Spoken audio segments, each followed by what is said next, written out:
ఇది ఏ ఒక్కరికో ఈ ఓటు వస్తే నాకేం వస్తుందని కాదు.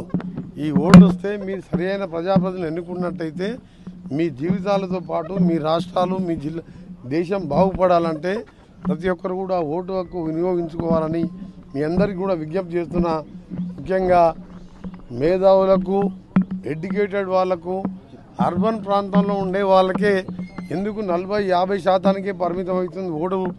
ఒకసారి చదువుకున్న మేధావులందరూ కూడా ఆలోచించుకోవాలి. మీరు ఓటు కోసం 1-2 గంటలు టైం ఇవ్వలేరా?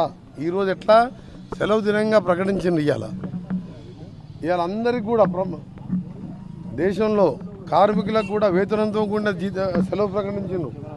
స్కూళ్ళు నడపొద్దని చెప్పినాం. అన్ని మంది అయినా ప్రైవేట్ ఆఫీసులతో ఓటు వేస్తే మీకు పోయే నష్టం ఏముంది? వచ్చేది లాభమే కదా.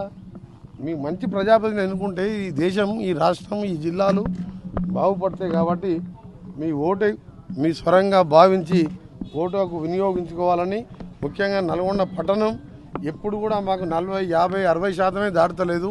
ఈసారి కనీసం 80-90% దాటే విధంగా నల్గొండ పట్టణంలోని మేధావులందరికీ విజ్ఞప్తి చేస్తున్నా.